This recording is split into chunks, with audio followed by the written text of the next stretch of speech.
Hi, everybody. This is Sandy with Chronic Pain Stinks, and I just wanted to make a little video about what happens if you are injured while you're a chronic pain patient.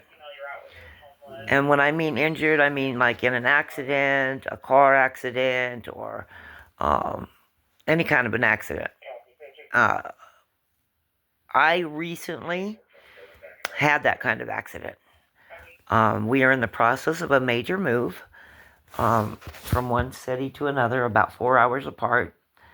And sometimes, if it's more long distance, it's easier because, even though we did make a trip with the U-Haul, we had several little trips we had to make with the truck or trailer. So if it was like a bigger move where we were moving further away, we would have gotten a lot bigger, or maybe even two of the U-Hauls because we got the biggest one. And so everything's in storage right now.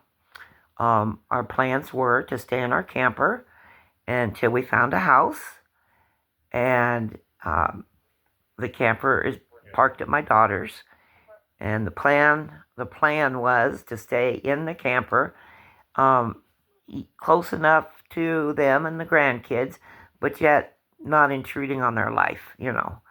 Um, However, we got here, and this was going to be the trip that I stayed, and he would have to go make one more trip, bringing stuff from the garage and the sheds.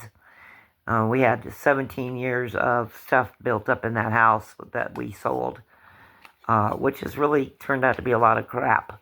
A lot of stuff got thrown away, to be honest. But anyway, to go on with my story, I was here. I was going to stay, and I slipped on the ice, and I got my ankle tangled up in the camper steps. And I broke my ankle in two places. So, when you're a chronic pain patient and you have an emergency, and we live 20 miles out of town, and the pain was horrific. I mean, horrific. And my daughter and my husband got me into the camper while my daughter called 911 and got the ambulance to come out. And it seemed like they got here really quickly. And they were so good to me. They gave me medication in the camper. I mean, in the ambulance. There was two of them. One was driving. It was a lady and a man. One was driving, and one sat back there with me, administered the medication. They gave the medication in doses so that, I wouldn't have a great big huge reaction, which I thought was pretty cool. They wanted to alleviate some of the pain, but they didn't want it to be to where I was incapacitated because of the medication. Plus, I'm already on medication for my chronic pain. So when something like that happens, you have to make sure that you're upfront and honest with the first responders. And while we were waiting for the ambulance to get here, I gave my daughter a list of all the medications I'm on and the doses. And so we had that to give to them, to hand off to them. So the ambulance driver, I shouldn't just say the ambulance driver, I should say the medics that came in the ambulance were well aware of what medication I was on. So they would not give me other medication that would contradict or counteract it. They were very good, very thorough. If I could figure out a way to give them accommodation, if I knew what the ambulance number was or who they were, they might know the situation. I'm looking to see some way that I can give them accommodation because they were the best. And when they got me on the gurney, they got me into the ambulance and they started an IV and administered the medication. And the first bit of medication, I got, I don't know, might have taken the edge just a little bit off. And the guy gave me the second dose. Now, I was a wreck. I was in pain. And I mean, I've never, ever had this kind of pain. It was horrific. And anyway, so then he gave me the second dose, and it kind of sort of made the pain tolerable. And then I started talking, yak, yak, yak, and I think it was the medication that did that. But the woman driver told me when we started off, she said, there's a lot of bumpy roads, and there is. They live way out, like 20 some miles out of town, and it's a good part of it is dirt road, and it's got a lot of washboarding, and it needs grading really bad. I mean, a good, great job. But with the winter and everything, it's probably been hard for the county to grade it like that. But anyway, she apologized before she even took off that it was going to be bumpy. And honestly, the other medic, the one that was sitting back in the back of the ambulance with me, was so good at distracting me and talking about his kids and asking about my kids and, what things that I like to do and, and that, he welcomed me to Gillette when I told him we're in the process of moving. He welcomed me to Gillette, and it was just really a good, very, very good experience. And I remember pulling into the hospital, into like their ambulance bay, like a big garage. And I don't really remember the emergency room thing. I do remember at one point I had to roll over onto my stomach and kind of lean up, and where my ankle was kind of hanging so that they could like set it or whatever they did. Again, the medication was given. They kept me to where the edge was off the pain, and it was more durable. And as a chronic pain patient, you would think that we would be used to having pain. But when you have something like that happen and the pain is so great, I don't think being used to pain or being a chronic pain patient really matters at that point. The only thing that mattered at that point is that they knew my medications so that they didn't give me something that counteracted it. And they were very good about telling me what they were giving me when they gave it.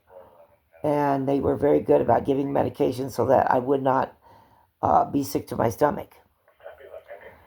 And so I went, they put like a cast on.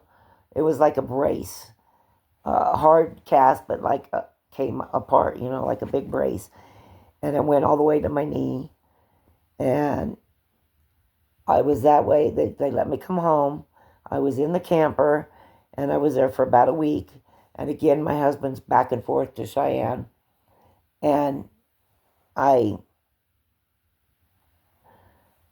was really okay. I mean, my daughter made sure I had everything I needed. My grandkids came and visited me every afternoon after school. And on Saturday, they spent a lot of time. My daughter took the kids into town, and they went out to eat, and they were really good about bringing me back dinner. My daughter has been great through this whole ordeal. I could not have gotten through all of that I got through so well without my daughter and my son-in-law. My son-in-law helped me a lot too, as far as like moving on the crutches. He would be right behind me so I wouldn't fall. I came out of this, I don't know if you call it PTSD or what, but I'm just deathly afraid of the ice, and I'm deathly afraid of falling. And I see my grandkids playing and like slipping, how you put your socks on and mom's just waxed the floor and you go like sliding across the floor and, crash bam, and you have a good time. Well, they were doing that, and it just really scared me. I thought, oh my gosh, one of them's going to fall, one of them's going to hurt themselves. But then I have to remember, kids are going to be kids. And that just because I fell doesn't mean everybody in the world is going to fall and injure themselves. Now, on the bright side, I am very bruised up on my right side. My hip is very bruised, but it was not fractured. And the only fracture I got was the 2 bones in my ankle. But they were so worried that I had fractured my hip. But my hip was fine. It's just bruised up. My whole right side is bruised up. But, that's how it is. And I went yesterday for my first physical therapy. And I kept thinking to myself, what kind of physical therapy are they going to do? I just had surgery on my foot. Oh, yeah, I forgot to tell you that.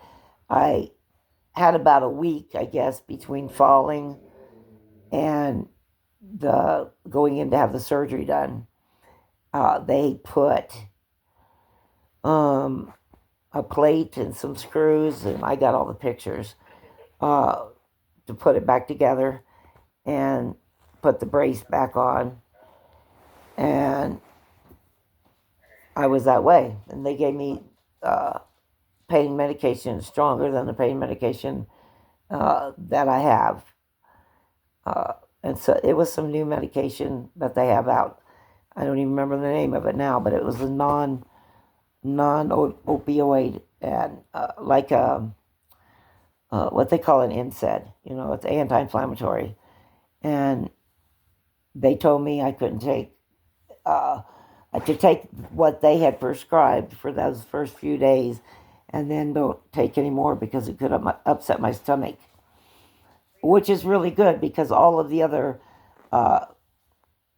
anti-inflammatory medication I've had always made me sick. So I was glad that this didn't make me sick. I want to show you here my friend. That's my friend right there. She's up with me, beside me, 24/7. That's my daughter's dog. I guess she'd be my grand dog. But anyway, my husband had to leave. He left right after I got out of surgery.